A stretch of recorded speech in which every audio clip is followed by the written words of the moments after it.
Today's episode has an extended cut, available on Patreon or my main channel's membership for as little as $1. Check the links in the description if you want to find out more.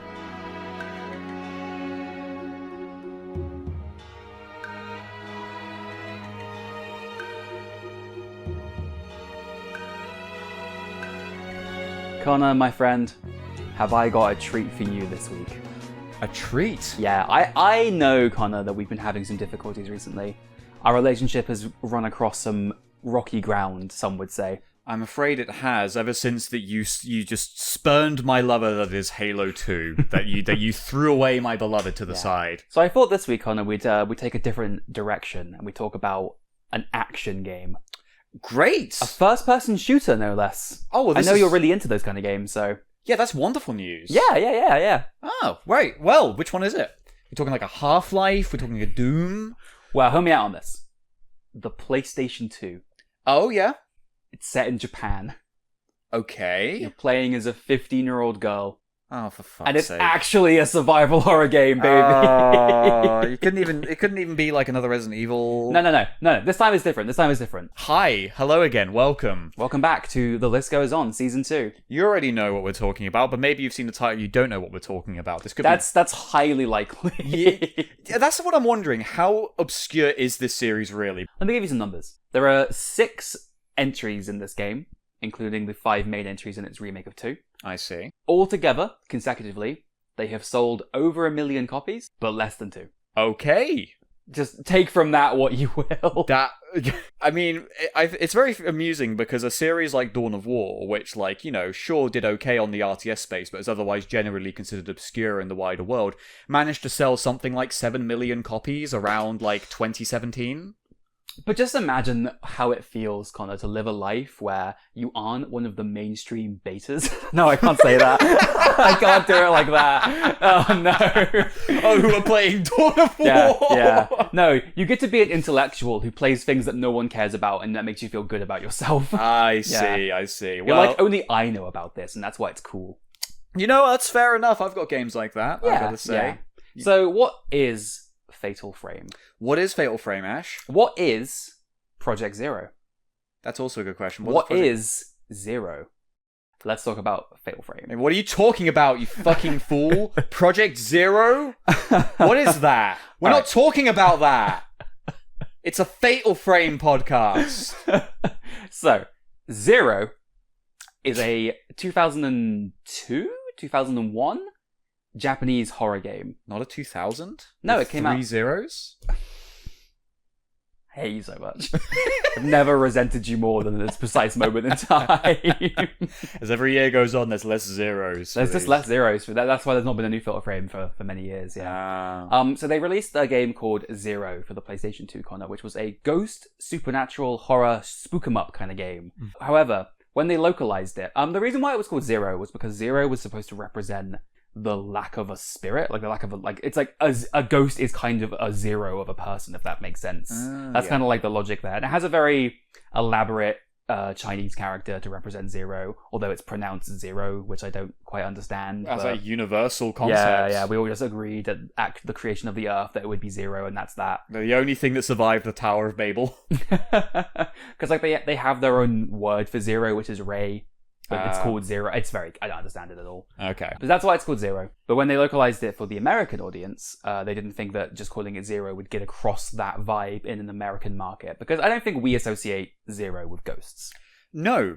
That's not really an association culturally that we would make. I can add it up. Yeah. In a way, because, you know, if you think about living as one, or any value, exactly. death Zero is like being a ghost. Yeah, exactly. But instead, they decided to christen it Fatal Frame. Named after a particular technique that you do in the game's combat, in which you take a bit... Well, we'll get into that later. But in America, and for the name of this video, it is called Fatal Frame. The name I prefer. Yeah, Fatal... Well, I'm kind of 2 minds about it. Because I do like Fatal Frame, I like the alliteration, I like that that's what you do in the game. To me, though, Fatal Frame sounds schlocky. Really? Fatal Frame has got like ill-bleed energy to me. Fatal Frame sounds like a Halloween ride. You know, like it's like take your Fatal Frame. Like it's something about it is like too too fun, I guess. It's in the theme park world Halloween park next to Haunting Ground. Yeah, exactly. So I do like Haunting Ground. Wait, I love Haunting Ground. I do We know this. I do like Fatal Frame as a name. I don't know if it's necessarily that appropriate for the atmosphere this game is going for. But then also, like, in Europe, they instead decided to call it Project Zero. My history with this game, I didn't actually play Fatal Frame 2 when I was young. No, which did you start with? I only had a copy of Fatal Frame 1 for the original Xbox, Connor. However, I never finished it because I'm gonna get a little personal here. I have a fucking terrifying phobia of ghosts. I can't handle ghosts, so when I was young, playing this game for me was playing the first 10 minutes and then just not being able to proceed any further because it terrified the hell out of me. So this game really strikes something very personal as a horror game that is about ghosts. Yeah. I would say that for me, this is like I've talked before about how I like Haunting Ground and Clock Tower and Resident Evil and Silent Hill, but I don't really find those games that scary. I more prefer the aesthetics of horror, and I like the gameplay structure that these games have, and that's why I like them so much. I see, yeah.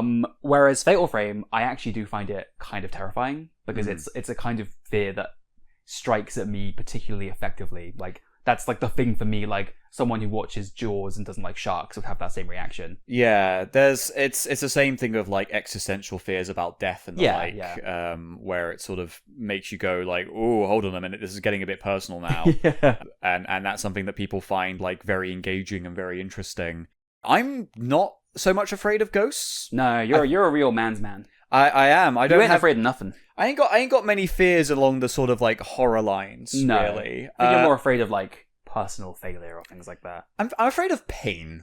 I feel like scenes of intense suffering are kind of something that, like, kind of make me uncomfortable. Okay. I wouldn't say it's a fear in, like, that makes me jump out of my skin. It unsettles you. Yeah, that's more of like I don't want to be around this.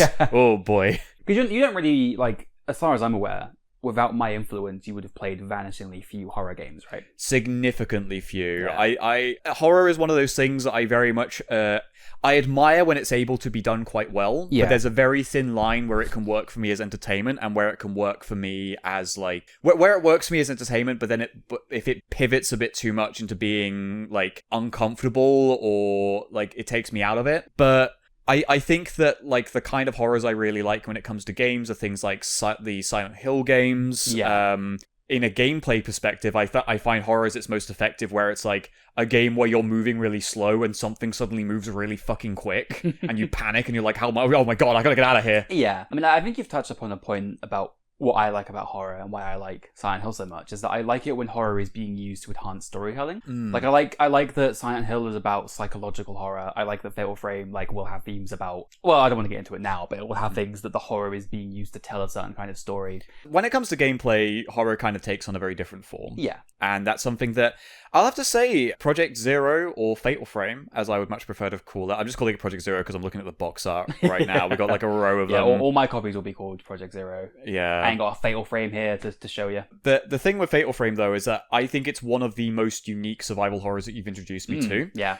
In that, as you led on earlier, it is kind of a first-person shooter. Yeah, it is, yeah. Your primary way of, like, navigating that environment and interacting with it is to shoot things, but not the way that you might think. With a crazy twist. A crazy twist. All right, so shall we get into Fatal Frame 2 specifically? Certainly. Now that we've kind of seeded the ground with the background here.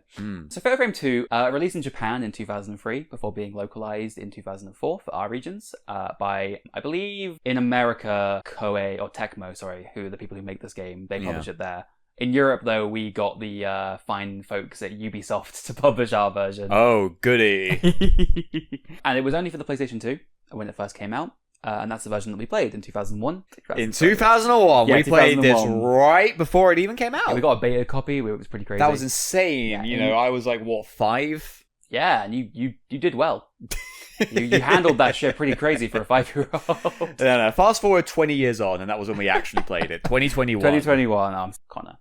Yeah? Tell me about Fatal Frame 2. What is it about?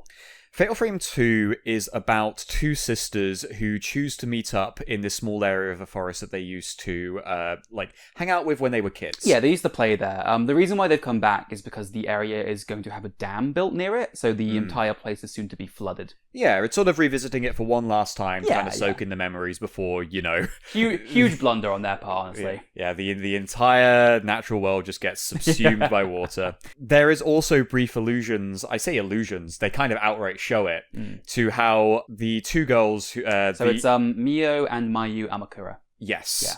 Yeah. Sort of Mayu actually developed a unfortunate injury with her leg, which means she can't really walk that well. Yeah, she has a limp, yeah. She has a limp. I think they actually got the injury from playing in that area, right? Like, they're running through a forest and Mio's like... charging ahead like, I'm so fucking quick, and Mayu's like, wait up, and then she falls down a fucking hole. Yeah, it shows her from like a first person perspective in a little flashback shot, and it sort of shows how these two sisters are just, they really care for each other and they're inseparable. There's actually like hints of like a codependency. Like, you get the impression that like Mayu relies on Mio because she can't walk very well. Yeah. But then all of a sudden, Mayu gets distracted by a flying red butterfly that kind of leads her off into the forest. And the day suddenly turns to night. Yes. As Mio looks around and discovers that what lies inside of the forest is what is considered the last village. Where everyone died.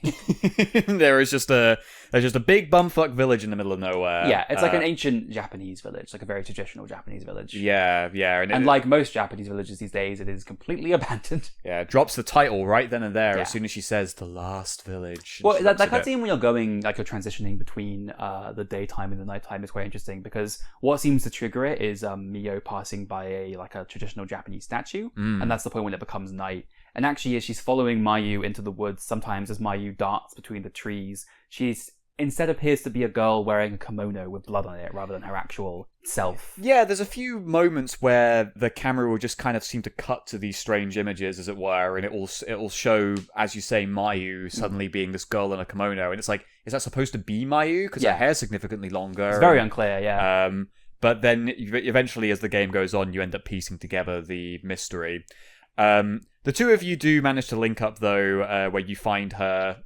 You go through the village. You're like standing on like a cliff overlooking the village, aren't you? And you get like a full view of the village, and like you pass by this mysterious like stone altar in the middle of the cliff. Yeah, with torches lit around it. It's like a bunch of standing stones. Yeah, and the torches are aflame, so you do think to yourself, well, someone must have lit them then. Yeah, there must have been. You end up going into the first house that you sort of find inside of this village, and that's when the game's story and adventure really begins. Yeah. You discover these notes being left that a surveyor for the area who was supposed to check it out before the dam got built went missing here, and his wife went in Girlfriend, there. Please. Girlfriend, my apologies, no rings yet. Yeah. His girlfriend went in to go find him, and she's leaving these little notes of her trying to find him and coming across something that makes her write down that she is in terror and panicking and that sort of thing. The good old survival horror special. Let's write down our thoughts. Yeah, when they write down the note that's like, I've been prodding the evil demon bugs with a stick. I hope they don't escape.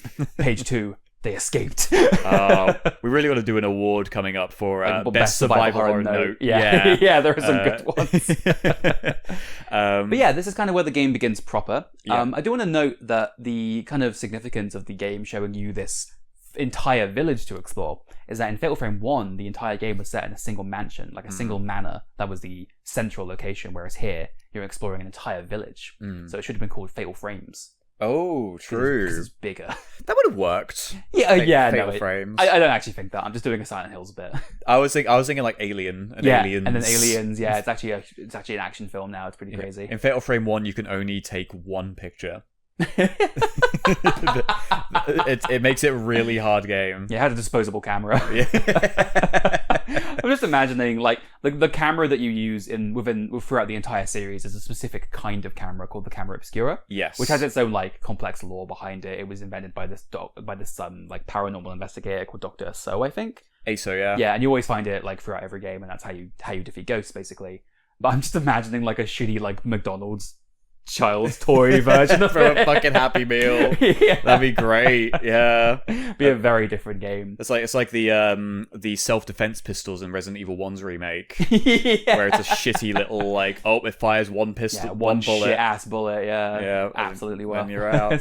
But you end up actually finding this camera around this house that appears to be... so this is the first house in the game. This is the Osaka House, which is ruined, dilapidated. Indeed. Completely abandoned, dark and musty. This game is very, sepia, very monochrome. Sepia. Yeah, there's not much color in this game. No. There are some grey scenes, though, when you're going into this house. I especially like, before you go in, you're with Mayu outside the front door of this house, and you have the camera focusing on Mio's side, and then you see a hand grabbing her shoulder, and she's like, Mayu. And then Mayu walks by, and it obviously isn't the hand that is grabbing you, and then the camera goes back, and there's no one there. That's a really good one. Yeah. So, before we talk more about the Osaka House, should we talk about how this actual game plays? We can do, yeah. Sure. Because I realized this could be any kind of game. This could be like a RTS for all we know. Yeah, this is actually a turn-based farming simulator where you settle down in the Lost Village and you start a new life with your sister Mayu. Don't worry, Connor. This game's crazy. All right, hear me out. Fixed camera angles, but no tank controls. No, it isn't. This game has 2D movement. Your character will move in the direction the stick is facing rather than forward at all times. Indeed. Although there are still fixed cameras. There are still fixed cameras, thank God. I love fixed cameras so much. There's going to be a massive section about it later, so look forward to that. I'm just picturing you booting up Banjo-Kazooie, seeing the camera behind Banjo and be like, what the fuck? Bullshit, yeah. No, well, I'll have my fixed camera angle rant later, but yeah, this game has fixed camera angles. It has not tank controls. You can change it to tank controls in the settings. Yeah. But by default, it is on the 2D controls, which is what they always call it. It's 2D versus 3D, 3D being tank controls. I see. I will say, one of the issues in having fixed camera angles and not tank controls, I had the same problem in Haunting Ground, is that when the camera changes angle, the direction your character is moving is no longer the direction you're facing the stick in. So plenty of times when you're going through areas in this game, the camera will transition and then suddenly your character will start moving the other direction because now the angle's different. Yeah. So it can be difficult in that way, and sometimes you can kind of get Miyu a bit stuck. Like you'll walk forward into a camera, the camera will face the other direction, and suddenly she'll turn back into the other camera, and then it will just ping pong like that until you stop. Oh my god. Yeah, it can be a bit disorienting at times. I think that did happen to me once. Yeah, it happened to me a few times. Where I was like, oh boy. The thing is as well is that the movement in this game is very particular. Because Mio, who is the character you control, moves very slowly. Yeah. Like even when you're running, she's doing like this very this trot. She's more like going she's more like jogging rather than running, if that makes sense. Yes. So she's never moving particularly fast. But the thing that's curious about it is that if you hold down run and don't touch the stick, she'll just go forward. Yeah, it's almost like an auto move button. Yeah. It kind of makes me feel like, because I'm trying to think of how to explain it. You know how on the GameCube controller, the analog is split into 8 little gates that you kind of slot the GameCube controller into? I know what you mean, yeah. It kind of feels like this game was made for that kind of analog stick. Because it feels like Miyu gets stuck on angles. And it kind of gives the impression that the way you're meant to control the game is you're meant to press down square to make her run, and then just move the stick in the direction to turn her. Yeah. Rather than holding the stick down and turning her naturally. Yeah, the 1/6th gen console that didn't come out one was the GameCube. Yeah, well, I mean, could you imagine? Oh. Fatal Frame on a tiny disc. Couldn't happen. Couldn't be me. No, it would cut off the title. It would say Fatal Fa. What's Fatal Fa? It's nothing. Wait, what happened to the R? It was also lost in translation. Yeah, GameCube couldn't do it. It was actually going to be called Fatal Fame, which is all about how popularity can kill. Oh yeah, it's just perfect blue. It's perfect blue, yeah. On the GameCube. But yeah, I mean, thank God that there isn't, tank controls, because when it comes to these kinds of games of having to run around all sorts of foes as you get away from them and you can't do anything, you're helpless against them. I'm glad that there's a more fluid way to get around them. There's no way I can defend myself in this game, right? I love that you're trying to preserve the mystery of it, like we haven't already mentioned the camera before. They don't know that. It could just be a photo mode. Wind Waker's got one. Yeah, you do selfies with Mayu. That's what this game's about. No, that's what this game is. It's a little holiday trip. You use the Camera Obscura to take little pictures of Mayu. And... God, could you imagine that though? Because you're in this dank-ass village that's like super dark and murky. It's like the worst pictures. That's a game I would make in a game jam for fun. Oh, just to be like, what if you go to a haunted village with your sister like and Fatal Vacation. Fatal Vacation. Yeah. That would be alright. They should do that in Fatal Frame 6 if they ever make that.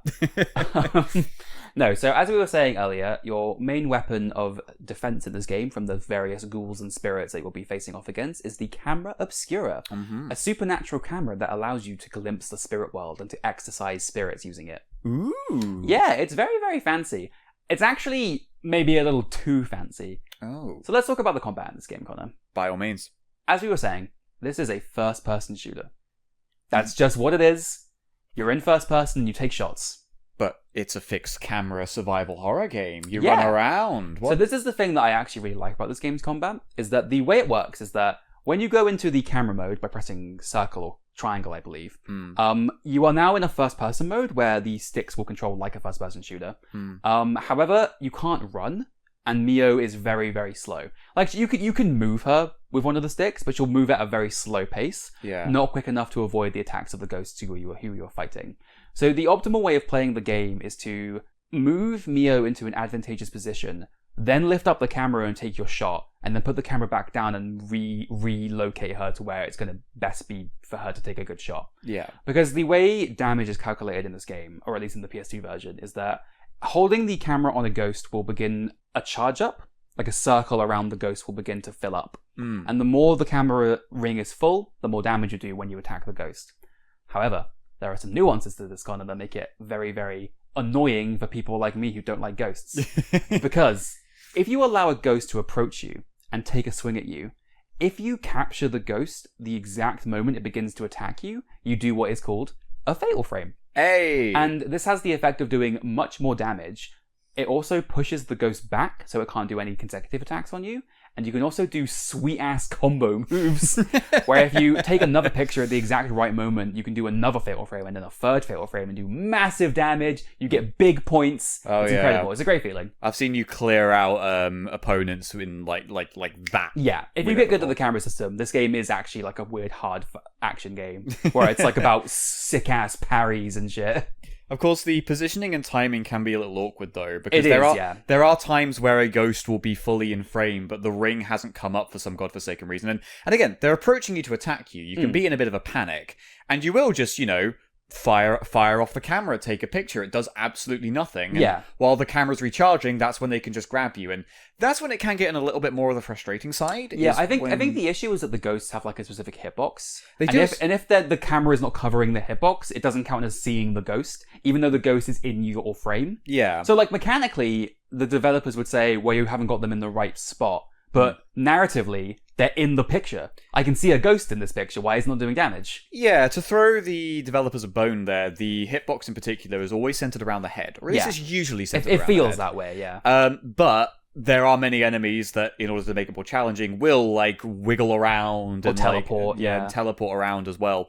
So your positioning is pretty crucial, and you kind of need that to give this sort of game a bit of difficulty. Yeah. But there are one or two times where it feels a little bit cheap of okay, I'm charging up the ring, I'm getting ready to do the fatal frame. Oh, and they've decided that they're going to spin around. They wiggled out of the way, so damn. It's like... There's actually another problem as well, which is that, to the shock and horror of all who are listening, these ghosts are in fact ghosts. What? So they can go through walls. Yeah, they can. Sometimes there are ghosts with range attacks who will just stand outside of the wall and just shoot you with skulls constantly, and you can't hit them. And it's like, come on, man, because otherwise just taking picture of the drywall. Yeah, it's a great strategy on your part, but give me a break here. Because I think the way I've described this, you might be. I don't know why I think this, but I just imagine people are imagining that it's like a fucking platinum game. And Mio's doing perfect frame dodges around ghosts and shit. Yeah, there's a sick roll. But it is still slow. It does feel clunky in both a good and a bad way. You never feel like you're owning ghosts with sick ass parry shots. You feel like you're getting one desperate shot off as a ghost is about to engulf you in its fucking darkness and you manage to repel it at all costs, and that it's not like you feel like you're slaughtering these ghosts en masse. It still feels like every fight is messy and kind of still terrifying, if that makes sense, because it's not like a perfect control system. No, that's true. And if anything, I'll need to let me be clear about this. I think that the concept of this game being about like taking pictures in order to ward off attackers, I think that's genius. Oh yeah, yeah. Because the thing with a lot of games are about violence, and especially when you get closer to the action or horror sort of genres, it usually becomes about, like swords and fists and guns and that kind of thing. So making a first-person shooter where the shooting you're doing is not with a gun, but instead you're doing a camera shoot is kind of awesome. And it's not like Pokemon Snap. You're not like taking pictures of rare specimens. You're doing that to ward off these attackers in this really creative way. So I kind of love it conceptually. Yeah, I also think it's genius that they implemented a system where you have to wait for the ghost to attack you. Like you have to let the ghost get as close as possible to the lens and take a swipe to do the most effective counterattack. Like I think that's like a great idea for a horror game. Yeah. I like it's a really fun system. I think it's just the fact that the claustrophobia of being zoomed in with the camera is a pretty good like way to keep that kind of horror element of being like rigid and confined in a way. A lot like how the defenses for stuff like tank controls and the sort of quote-unquote clunky combat of other survival horror games is kind of seen as a positive. Yeah, it's to preserve the horror. Yeah, but it does mean that fundamentally, when you are trying to get those sweet hits in, you do just enter those moments where it's like, what the fuck? I'm taking picture of the ghost. Yeah, there's like a discord as well, because obviously the intent of having it be slow and having it have this clunkiness to it is to preserve the horror. But then the game also has this really kind of like tone-shattering point system where it will be like, you got a fatal frame, 100 points, and it's like, this feels like they're still doing the arcadey stuff in Fatal Frame 1, but now it's in a more serious game, Yeah, it's a fucking Legend of K point system that no one cares about unless you want to see a 3D model of an NPC. Like, could you imagine watching, like, Ringu, but, like, the main character does a fucking sweet free-hit combo on Sachiko? Like, that wouldn't quite have the same effect, Yeah, no, that's a very good point. But, I mean, are these points used for anything beyond just getting sweet brownie points to get a higher score at the end? Oh, yeah. Points are crazy, bro. You can do all kinds of things with points. Oh, yeah? You also do get points, I will note. There are two kinds of spirits. There are hostile spirits, and then there are environmental ghosts. So throughout the levels, which are usually like these old houses and these big like outdoor areas, you will sometimes have like a ghost flash up. Usually they're more to get across some kind of story they're trying to tell. So for instance, there's a character in the Tachibana House who is a little girl who, when the end of the village came, she tried to hide in these closets to escape it, but she was still found because everyone was. And she'll often appear all of a sudden inside closets when you open them, and then if you get your camera out and take a picture of her, you get like Closet Girl as like a subtitle, and you get points for getting those shots, basically. Yeah, a beckoning woman. Beckoning woman, yeah, you can get good shit, like Latisse hands and things like that. They're all like obviously translated from Japanese in a slightly clunky way. Yeah. Which makes them amusing. But you get points for doing that, and then with points you can upgrade the camera. So the camera has 3 categories that you can upgrade. Yeah. Range, accumulation, and power. Okay. Obviously, range is the size of the lens, power is the damage that you do, and accumulation is the number of spirit points that you have, Connor.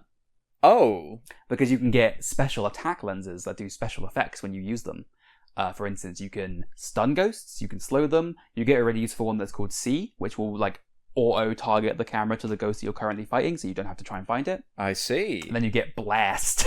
Blast! Which does massive damage. Whoa! And you can upgrade all those cameras as well. All those lenses, basically. See, it's funny as well, because this way of, like, using the camera as, like, a weapon system, it's not the equivalent of a first-person shooter where it's like, here is your sniper rifle, and here is your rocket launcher, and here are these kinds of things. You have, like, a sort of varied different set of ways you can deal with these opponents, and ways to make dealing with them easier that, like, are based around these camera techniques. It's like things like the auto lock-on is a great example of, like, allowing you to get some good snapshots, but then you have things like stun where it's more of a utility thing. Yeah. Especially if you want to just get the fuck out of somewhere. You can even, by exploring the town more thoroughly and doing, like, quote-unquote side quests, you can get, like, enhanced functions for the camera. Like, for instance, you get one that makes a noise when you can do a fatal frame, so you get more of an indication, because when you start the game, you just have to do it by look, basically. Yeah. There's one that lets you see the health of ghosts, there's one that lets you switch between different camera functions in the camera rather than going back through the menu. Like, there's like a level of complexity to the camera. Like, a lot of the game's puzzles involve like taking pictures of things in the world and then getting like a clue of a room you have to go to, or trying to find specific like areas using the camera and things like that. Yeah. That I think is really cool. Like, it makes the camera more than just a combat item. It's like the main way you interact with the world of Fatal Frame is through using this camera. Oh, interesting. Yeah, I just think that's a neat structure. I like that so much of the game's gameplay is using the camera for different effects. Yeah, well, it's a good complement to the fixed camera angle system, because if you really find the fixed camera angles to be constrained and you want to have a better look at your surroundings, you can use the camera to actually like... Yeah, I love that so much, because the game is being rendered in 3D. It's not pre-rendered backgrounds. That's probably why that frame rate suffers so much. Yeah. It's because it's having to render the entire environment. It can't do any trickery to hide polygons. Fatal Frame 1's the same. Oh, really? Yeah, Fatal Frame 1 is all... The reason why they made Fatal Frame was because they saw Silent Hill and they were like, oh, we could do that. I see. Like, we can make a game with 3D environments that's a horror game. We could nail it. Oh, well, they did pretty good. But it is really cool. Like that's... I'm so glad you brought that up, because that's one of my favorite things about the way this game works, is that obviously you'll go into a room and there'll be a fixed camera angle, and it will be the angle that they want you to see. But if you bring up the camera and go into first person mode, you can look further into the area that you're trying to go into. Yeah, and it's not strictly it's not totally free that it, removes all elements of mystery. It's still quite claustrophobic. Honestly, I think it actually adds suspense to it, because obviously when you've got the fixed camera, you can see what the developers want you to see. But when you lift up the camera, it's like you're like peering into this horrible world, and anything could appear all of a sudden and like spook you out of nowhere. Like, I think it's great. Like, the environments are so well rendered in this game, and they have such an atmosphere to them, that being able to see more of it isn't necessarily a good thing. Because you're like, oh god, I'm in first person now, and I'm looking into these closets, and what fucking Bagul is going to show up out of here. Yeah. Like, I like that so much. Yeah, I think they really utilize this as like a strength. Yeah. Which is, it's always the tightrope walk you've got to make with survival horror, is at what point does the game, manage to be tense and scary, and at what point does it kind of become cumbersome and annoying. Yeah. And I won't lie, there are moments where this game can get a bit annoying. Yeah. But there's a fight that you didn't do in your playthroughs or your replaythroughs of the game, where you have to fight two doll children in a tiny cupboard. Oh. And one of them doesn't take damage and one of them does, and they're just both coming at you from different sides of this tiny closet. So you have to figure out which one you got. Yeah, and you've got like no room to maneuver, so it's infuriating. Oh boy. So what's next on the itinerary, Ash? I do want to make a brief little aside towards puzzles, which this game does feature. However, I will say they are for little baby idiots. Like they are.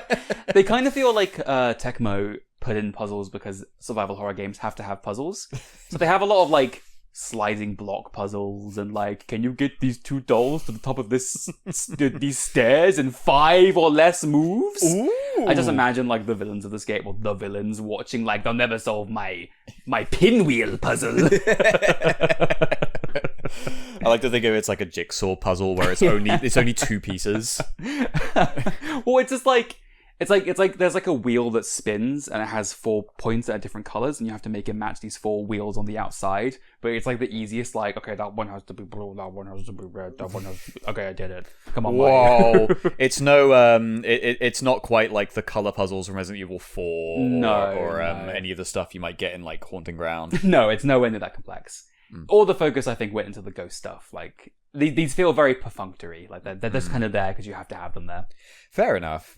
Well, I mean, I guess it's like a series staple or like a genre staple. It's a genre staple, yeah. It's an expectation that these games will have puzzles in them. That's fair. I'm curious if the box is anything about devious puzzles or something like that. Do you want to talk about the box? I do want to talk about the PS2 box very specifically. The box art for this game is nice. There is a slight problem with the European version though. Oh, yeah. Where I'm sure I'll put it on screen, but like the box art for the PS2 version is like these 2 Japanese girls are wearing a kimono with a red band tying them together. Yeah. But for some reason they thought it'd be good if they had like a shitty low opacity CG render of Mio going, oh! This is like kind of stuff you'd expect the American box art to do. No, the American box art hasn't got this shit on it. It's just the European one. I really hope that you, in editing, bring up the American box art first and then have the European one fade in over it. Just to, like, really psych people out. People are like, oh, that's not so bad if they're watching this on YouTube. And then you just go, oh! It's got Ubisoft stanky fingers all over this, let me tell you. What I do want to talk about... Okay, so there's, like, a slight... Not schism, but there's, like... For me, Fatal Frame straddles this line between being dumb schlock and being kind of cool. Yeah. And sometimes the way they market these games kind of leans more into that schlocky side, because I think the back of the box is quite fetching. I think it's got good screenshots. It's got a good, like, design to it, basically. I'm in agreement there. But at the bottom, it just says, warning, sequel to the most frightening game of all time. Do not play this game alone. And it's so cheesy and stupid. Like, I can't believe they thought to put that on the back of the box. This ain't your grandma's horror game. Like, it's like one step away from being like, this game will make you shit your britches. Like, this is like a fucking J-horror, like, atmosphere game. It's not like that girl in the tunnel when they pop up the little evil girl face when you play. What the scary maze game? Scary maze. It's not the scary maze game. Like... Your mum hates Fatal Frame 2. Do we want to elaborate on the visual element of the game?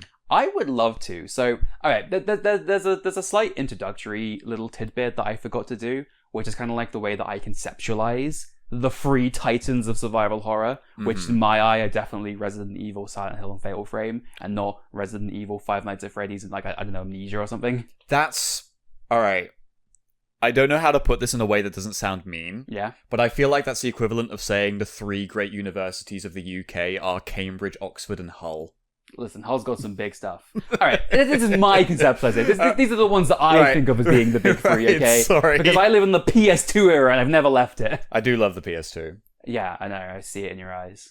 Look at my lovely collection. Those PS2 eyes are your terrible PS2 collection. Terrible? You've got Colin McRae Rally 04 and like 17 Crash Bandicoot games somehow. That's important. And you stole my copy of Clock Tower 3. You gave that to me. You stole it from me. That was a Christmas present. At gunpoint. He held a camera to my face and I was like, no!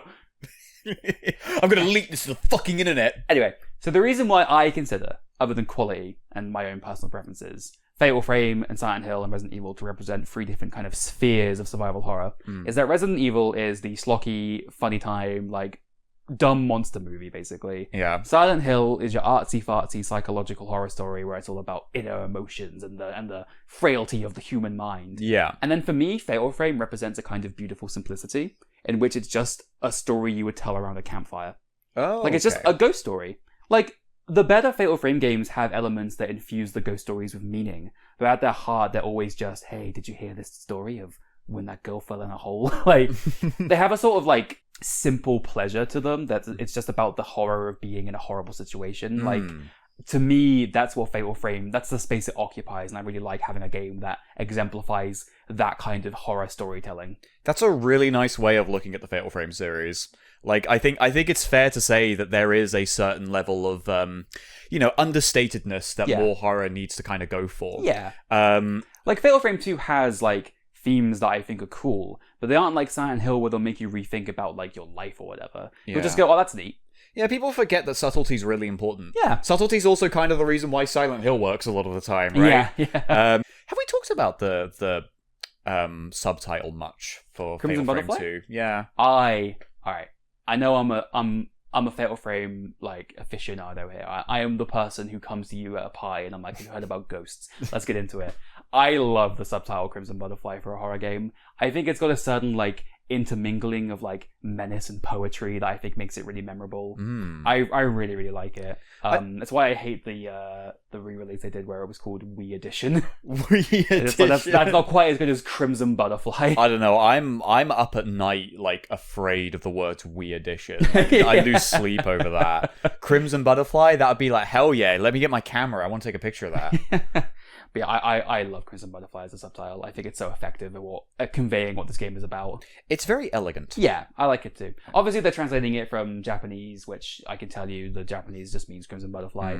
Because it could have been like bloody butterfly, bloody butterfly, bloody butterfly. It could have been that, but it's curious because this is actually a little tangent I could have about the Japanese language and how they've crossed me, because the Japanese title is Akaicho, which means Crimson Butterfly. Surprise, surprise. But like the word Akai just means red, but in this case it means crimson, and the way that it seems to me that you can distinguish it is because it's a different kanji. Right. And it's like, yeah, but what if you're saying it out loud? How do you know if it's a red butterfly or a crimson butterfly? Well, I would want to say, when it comes to the visual department of this game, is that I think that the very washed out color palettes with a lot of like grey and white and sort of like brown and this very like moody, misty kind of scheme, it's very effective and very striking. Yeah. Especially when the crimson butterflies kind of like pop out and they almost become like marker lights to guide the way. Same with the lanterns that you save at. Yeah, the save lands. And like it's a very effective sort of like thing, you know, when it comes to artistic direction.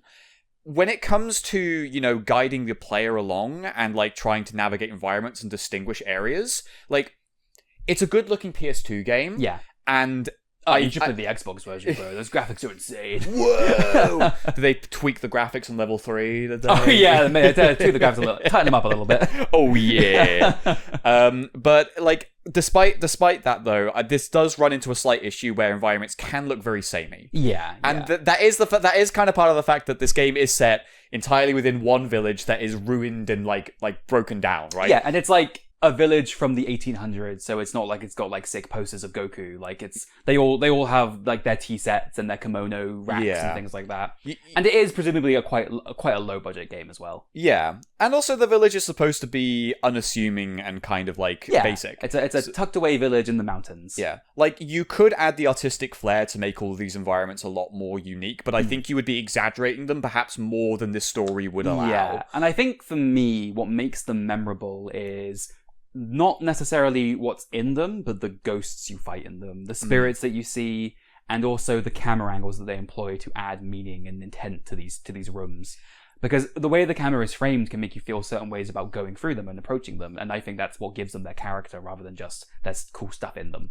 Yeah, I think that's fair. It is one of those cases though when it comes to the enemy variety. It's hard to tell how many they really have on offer, because there's a few basic encounters and then there's like quote unquote boss or unique encounters, but like at the very least each house has its own unique ghost. That's true, which at least makes them feel like they've got because this is a place that was lived in. It has its own denizens that sort of fell to the curse. And there is like a rich history in a way. Like you are learning a lot about like, it's not obviously a real ritual in Shintoism, but it's got like a lot of the same aesthetics and a lot of the same qualities as Shintoism actually does. Yeah. And you learn a lot about like Japanese life at the time, and as someone who's interested in that culture, I find that interesting. Yeah. No, I think that's understandable. Yeah. In a lot of ways. I just kind of like, I just mostly think about like fighting Bold Man number 1. Well, actually, that's a great another point that we can tie into is this game arcadey or is it atmospheric, where they have unique ghosts who have their own stories that you can unravel that kind of add flavor to this world. And then also it's the fight Johnny Scythe Hands again for the 15th time. And he shows up and he's like, I'm going to strafe around you for 10 minutes or...